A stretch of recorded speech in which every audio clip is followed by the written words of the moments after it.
কিছুই ছিল না, ওইখানে নিয়ে রেখে দিয়ে আসতেন, দিচ্ছেন কিনা? আল্লাহ আর কি করতে হবে? ছোট্ট বাচ্চার উপরে, আদরের প্রিয় বস্তুর উপরে কুরবানি করতে হবে।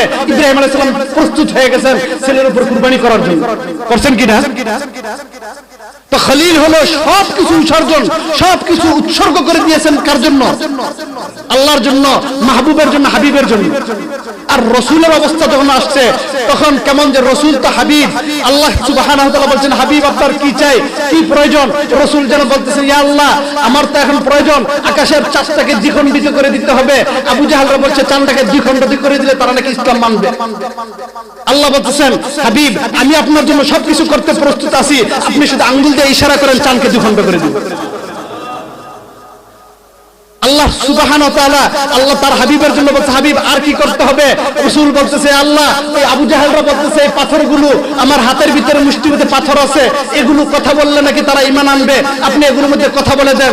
আল্লাহর রাসূলকে আল্লাহ বলছে হাবিব আপনার জন্য সব করতে প্রস্তুত আছি, আপনি শুধু এগুলো ছেড়ে দেন, এগুলো সুবহানাল্লাহ আলহামদুলিল্লাহ আর তাসবিহ বলতে থাকেন।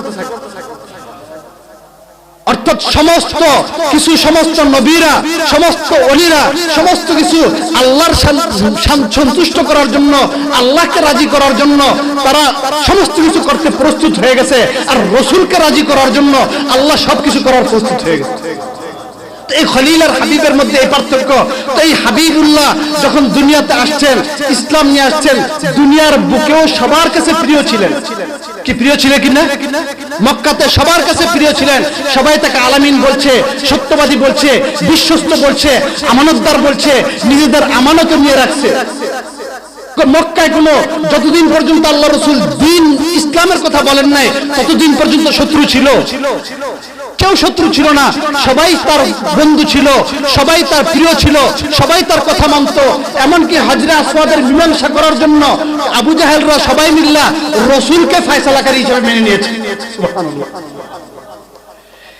এই রসুলই যখন এই দ্বীনের কথা নিয়ে আসছে, এই রসুলই যখন আয়াত ঘোষণা করছেন, এসে ঘোষণা দিবেন আইয়ুহান নাস কুলু লা ইলাহা ইল্লাল্লাহ তুফলিহুন, হে অসন্ত বিশ্বের মানুষ তোমরা বলো আল্লাহ ছাড়া কোনো মাবুদ নাই, আল্লাহ ছাড়া কোনো ইলাহ নাই, আল্লাহ ছাড়া কোনো উপাস্য নাই, আল্লাহই একমাত্র রিজিক দাতা, আল্লাহই একমাত্র বিধান দাতা, আল্লাহই একমাত্র ক্ষমতাবান, আল্লাহ ছাড়া কোনো ইলাহ নাই, কোনো কিছু নাই। সাথে সাথে তার আপন চাচা আবু লাহাব দাঁড়িয়ে গেছে, তাব্বাল্লাকা লিহাযা জামাতানা, মুহাম্মদ এই জন্য আমরা জমা করছি। কি বলেন? শত্রুতা শুরু হয়ে গেছে। এবং এই দ্বীনের জন্য যে রসুলের গায়ে কোনোদিন মশামাছি বসে নাই, কতটুকু কুরবানি মক্কার জমিনেই করতে হয়েছে। মক্কার বুকে রসুলের পাক সাল্লাল্লাহু আলাইহি সাল্লাম মক্কার রাস্তায় চলতে